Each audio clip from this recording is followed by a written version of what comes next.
tua sudah putar, saya dari kelas 12 PS 2. Di sini saya akan menjelaskan materi ekonomi tentang siklus akuntansi perusahaan dagang.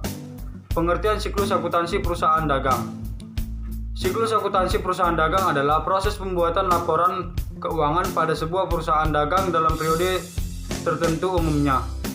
Siklus akun transaksi tersebut akan dimulai dari transaksi hingga pembuatan laporan keuangan yang terjadi pada sebuah perusahaan. Setelah itu akan dilanjutkan dengan penutupan jurnal hingga jurnal balik. Perusahaan dagang merupakan salah satu perusahaan yang sangat membutuhkan keberadaan siklus akuntansi ini. Dengan begini maka akan mengetahui alur keuangan dari perusahaan. 1. Identifikasi jurnal umum. Contoh dari transaksi dari tabel di atas perusahaan dagang adalah transaksi penjualan barang dagang. Sebagai seorang penjual, Anda harus menyerahkan barang dagang dan sudah memperoleh uang dari pembayaran barang tersebut. Inilah yang disebut dengan identifikasi sebagai transaksi penjualan tunai yang terjadi di dalam perusahaan. Yang kedua, jurnal khusus. Penggunaan jurnal khusus pada siklus akuntansi perusahaan dagang ini sendiri juga akan memberikan banyak manfaat untuk perusahaan, diantaranya adalah bisa membuat waktu, tenaga, serta biaya jauh lebih efisien. Yang ketiga, buku besar pembantu atau e-accounting. Apabila jurnal khusus sudah dibuat, maka langkah siklus akuntansi perusahaan dagang berikutnya adalah pembuatan buku besar pembantu. Buku besar pembantu ini sendiri juga merupakan bagian dari buku besar umum, di mana tujuannya adalah untuk membuat data-data yang lebih rinci di dalam satu akun. Di dalamnya juga terdapat pencatatan dari beberapa akun tertentu, kemudian didirikan sebagai dasar informasi untuk melakukan penyusunan neraca saldo sebuah perusahaan. 4. Posting ke buku besar. Tahapan siklus akuntansi perusahaan dagang berikutnya adalah memindahkan data yang berasal dari jurnal umum tersebut ke dalam jurnal buku besar. Selain dari jurnal umum, data tersebut biasanya juga akan diambil dari jurnal khusus. Peristiwa pencatatan atau pemindahan ke buku besar ini sendiri dikenal dengan sebutan posting buku besar. Adapun pemindahan dari jurnal khusus ke buku besar ini sendirinya biasanya akan menguntungkan prosedur meliputi jumlah nominal. 5. Laporan harga pokok penjualan.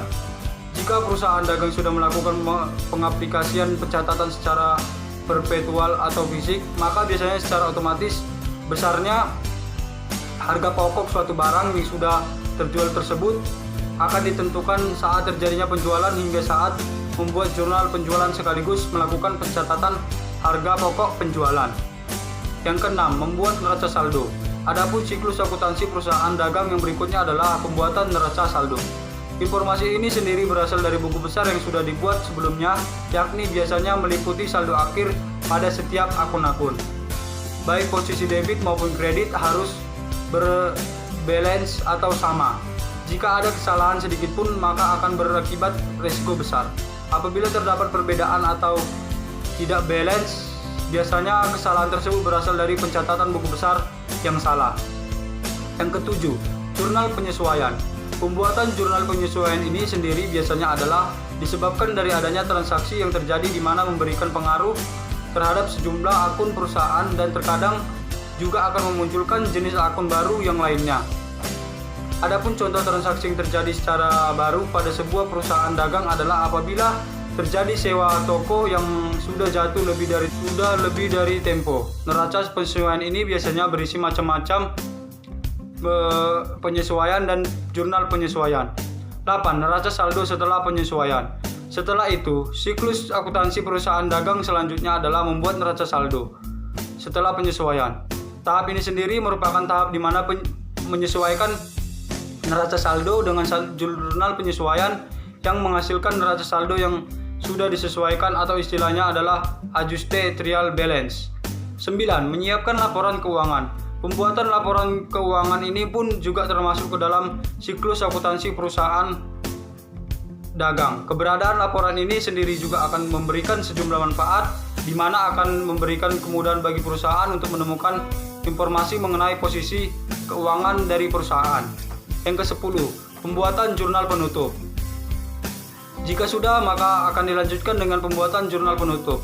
Siklus akuntansi perusahaan dagang ini sendiri merupakan persiapan untuk laporan keuangan di jurnal penutup. Inilah akan terdapat informasi seperti laba maupun rugi yang meliputi akun pendapatan serta biaya. Sekian penjelasan saya mengenai 10 tahapan dalam siklus perusahaan dagang. Terima kasih.